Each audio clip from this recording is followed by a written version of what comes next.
First and foremost, I'd like to give all praise, honor, and glory to Yahweh, Bahashem, Yahweh Shai. Double honors to the apostles and elders of Great Millstone that rule well.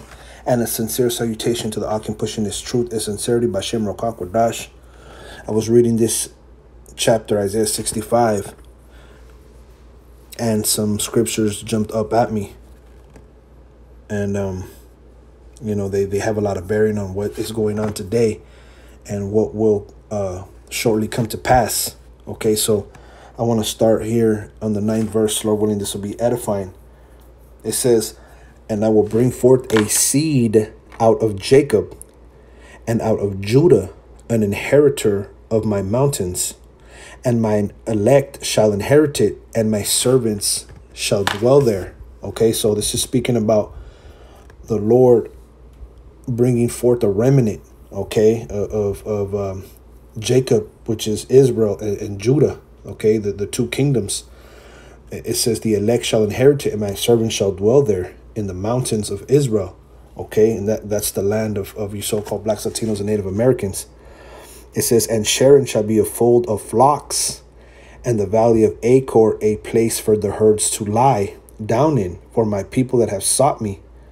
Okay, so, and this could be twofold. It could be talking about flocks and herds, or we could be talking about the multitude of the Israelites. It's twofold. Okay, so the elect is going to be with their shepherd. Okay, even the animals. I'm gonna say that.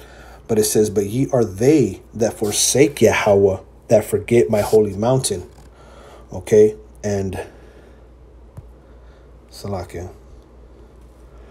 And basically, you have a remnant, that is going to make it, but you also have 2/3 that is prophesied that are going to forget, okay, about Yahweh Bashem Yahshai. They to them, they forgot the Lord days without end. There is a remnant that is destined to be destroyed, okay? The 9th verse we just read, "An inheritor of my mountains," starting with Yahweh Shai, and the tribes, and Judah and the rest of the tribes. Okay, but here it says there's those that are going to forget the holy mountain. There's those who are going to forget, and never come to fruition. Okay, the scriptures say there's more that is going to be that are perished that are going to be saved. It says that prepare a table for that troop, and the reason why they're not going to be saved is because they actually, they're for the wickedness of this world. They're for the agenda, okay, of the wicked. They help the wicked prosper. They prepare a table for that troop. That troop meaning, that wicked multitude, okay, that army, if you will, okay, of Satan and his angels. Okay, his people, It says, "And that furnished a drink offering unto that number," because our people really, they're for, okay, the devil coming down with great wrath. Therefore, the enemy coming in like a flood. They're for martial law. They're for the NWO. Okay. You have Israelites, okay, that basically they're with the wicked agenda. They're with the wicked program. You see, it says, "Therefore I number you to the sword, and ye shall all bow down to the slaughter." So there's a sword with your name on it. There's a missile. There's a punishment, of death with your name on it. Okay, it says, "Because when I called, ye did not answer." And that's what's going on right now. Right now there's the Lord is extending his hand by sending prophets early. Okay, the destruction is not yet, but we see the signs coming. We see the signs coming to pass. So it says, "Therefore I will number you to the sword, and ye shall all bow down to the slaughter, because when I called, ye did not answer." And what happens when somebody calls you on the phone, or when somebody calls your name and you ignore them? That's what people are doing. They're ignoring the signs. They're ignoring that spirit, that voice. They're ignoring these videos. They're ignoring, okay, this truth that is going out. It says, "When I spake, ye did not hear." Okay, the Lord speaks by who? by the mouth of the prophets. It says, but did evil before mine eyes, and did choose that wherein I delighted not. And our people, okay, they're choosing what the Lord does not delight in, and that's all manner of abominations. There was a law written for Israel, but yet here in the churches, okay, throughout America and throughout the world, they teach contrary to what the true law of the Most High is, okay, and Esau's all for it, and you got people that have sold out. You got celebrities that are wanting people to get the job. You just have Lil Boosie begging people to get the job. Okay, that came on social media. You got a Juvie and Manny Fresh and so many others. Okay, they're basically they're choosing that wherein the Lord delighted not. And many other people, many other Israelites are doing evil before the eyes of the Lord by their foolish imaginations, by the pride of their heart, which is really what is being taught here in America. America teaches you to forget your maker and to be proud and to believe it in a do as thou wilt philosophy and doctrine. And the Lord does not delight in that. Okay, there's a lot of evil being done. Okay, it says, therefore thus say Yahweh thy power, behold, my servants shall eat, but ye shall be hungry. Behold, my servants shall drink, but ye shall be thirsty. And that's the thing, because the servants are eating. And if you look around, these stimulus checks, these child tax, this money, and basically, the Lord, even with brothers, man, right now we're being sustained. These things are for the elect's sake, man, for us to be able to make it through, and what we have is blessed, you see, but the Lord says he casteth away the substance of the wicked. So the servants are eating and they're drinking, we have food and water in our homes. Okay, the scriptures say the righteous, roughly paraphrasing, you never see the righteous begging bread. It says, but ye shall be thirsty. Behold, my servants shall rejoice, but ye shall be ashamed. Okay, so 2/3 of our people who are, with the jab and with the MOTB and with the image of Baal, they're basically they're going to be thirsty, and when the Lord comes, they're going to be ashamed. All the scoffing, all the jokes, all the parodies and the internet scoffers, and then the people who are around you, okay, that are not in this truth, all that's going to be put to silence. The Lord, the foot is going to be on the shoe is going to be on the other foot, so to speak. It says, behold, my servant shall sing for joy of heart, but ye shall cry for sorrow of heart, and shall howl for vexation of spirit. So the servants are going to sing for joy of heart in that day. The Lord's putting a spirit on men, okay, to look forward to the judgment. Okay, the scriptures say the wicked roughly paraphrasing, the wicked understandeth not judgment. Okay, so we're content with what's going on. We understand the Heavenly Father has an ultimate. He has a plan, and ultimately these things have to be turned upside down for the good to come. Okay, so, but others are going to cry for sorrow of heart. Others are going to be sorrowful that this life is not continuing, that they didn't get a chance to do this, and they didn't get a chance to do that. It says, and shall howl for vexation of spirit, because a lot of people are going to be vexed, because that day they're going to understand that they used their time on the earth to just do evil. Okay, they never looked within. They never learned wisdom. The scriptures say many shall die without wisdom. True wisdom. I'm not talking about going to school and getting a degree, because even then you don't know who you are. Even then you don't know what you've been looking for. But the election hath obtained it, right? So it says, and ye shall leave your name for a curse unto my chosen, right? Because, ultimately, the Lord is making a separation between the righteous and the wicked. And the righteous, they're going to laugh at those who didn't make it. They're going to be somewhat gloating in a way. You know, the scriptures tell you about the strangeness of his salvation. You know, they're going to be like, this is whom we've had in a derision, in a proverb of reproach. Well, that's going to change. Those who reproached you, they're going to be reproached. You know, they're going to be in a sorrowful spirit. You know, how was he numbered amongst the saints? Okay, for Yahweh thy power shall slay thee and call his servants by another name. Okay, so the Lord's going to slay, okay, the wicked.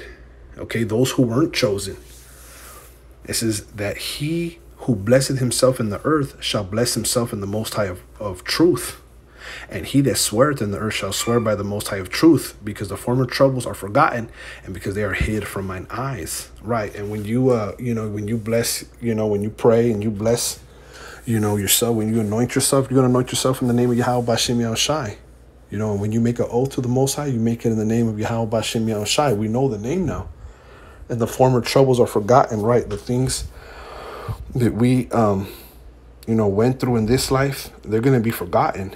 They're going to be hid from the eyes of Yahweh Bashem Yahushai, because the Lord's going to pardon abundantly.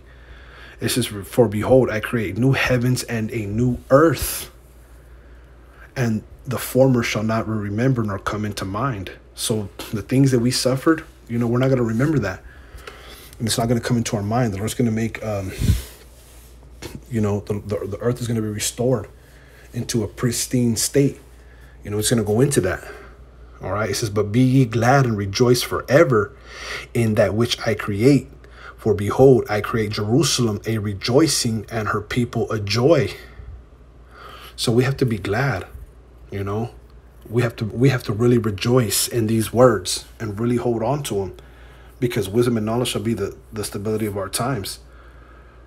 Because the Lord's going to create Jerusalem, which is a people, a rejoicing. The people's going to be, they're going to be in a good state. Real happiness. Not none of this sorrowful spirits and depressed and anxiety and mood swings, and none of this is going to come to mind. It says, and I will rejoice in Jerusalem and joy in my people. You see? And the voice of weeping shall be no more heard in her, nor the voice of crying. Okay, the Lord's going to wipe away all tears. There shall be no more thence an infant of days. Right, there's not going to be no infant that died after a week, or preemies. There ain't going to be no more premature babies, nor of an old man that hath not filled his days. Right. For the child shall die 100 years old, but the sinner being 100 years old shall be accursed. It says, and they shall build houses and inhabit them, and they shall plant vineyards and eat the fruit of them. You see, because the kingdom is going to be a flourishing, state,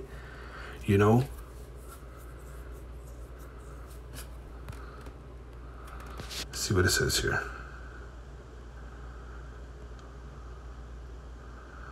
This is Isaiah 65:20 in the NLT. No longer will babies die when only a few days old. No longer will adults die before they have lived a full life. No longer will people be considered old at 100. Only the cursed will die that young. And we know that the cursed is who? Esau, Edom,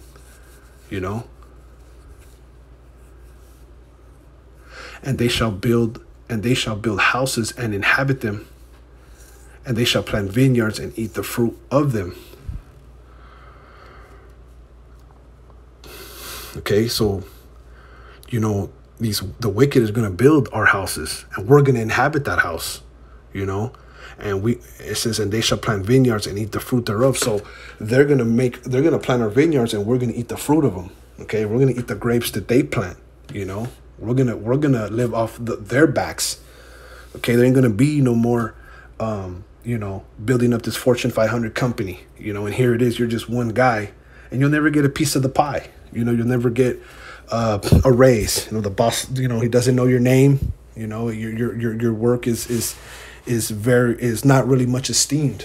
Okay, but in the kingdom, it's going to be opposite. They're going to build houses and we're going to live in them. They're going to plant vineyards and we're going to eat the fruit. That's what they did to us in slavery. They shall not build and another inhabit. Right. So we're not going to build and another's going to inhabit. All right. We're not going to plant and another's going to eat. For as the days of a tree are the days of my people, and mine elect shall long enjoy the work of their hands. You see? So the elect, if they do work, they're going to enjoy the work of their hands. You see? We're going to have all the time in the world to build or to plant or to do things. And it's going to be for us. We're not going to get old. We're not going to get tired. Okay? You know, no one's going to come and tax us. No one's going to come and take anything from us anymore. Okay? And these are the things that we look forward to. This is why we know that there's something better than what has been presented to us. There's something better than the jab and the MOTB and the whole image and that covering cast of the world. You know, there's more. There's another place, okay, wherein dwelleth righteousness. You know, the Lord said he created new heavens and a new earth.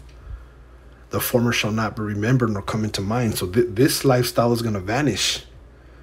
The fashion of this life, you know, is going to come to naught. You know, what was cool, what was in, you know, the way time, you know, the way you look at things, people's opinions, all that's going to be changed. Okay. It says 23, they shall not labor in vain. Salakia. They shall not labor in vain, nor bring forth for trouble. You see, there's going to be no laboring in vain. You know, what you labor for is going to be yours. It's not going to be another's. Right, to toil. Strong's H 3021. Yagah. Yagah. Right, here it is. In this kingdom, you know, right around Thursday and Friday, you're already tired. You know, even the Edomites don't care if you're late by Thursday and Friday. Why? Because by that time, you know the week, you know, you done worked, you know, the 5-day work week, and your body's tired. You see, it says they shall not labor in vain, and here it is, you labor and it's like in vain. It's like, you know, you're you know, me myself, I you know, I do construction plumbing, and I'm plumbing houses that I'm never going to live in. You see, it says nor bring forth for trouble, right? What you bring forth with your hands, you know, it's not going to be, you know, troublesome. You know, it didn't take you, you know, the breaking of your hands and you know, to bring forth anything. The things that we have in the kingdom, the things that we get are going to be blessed.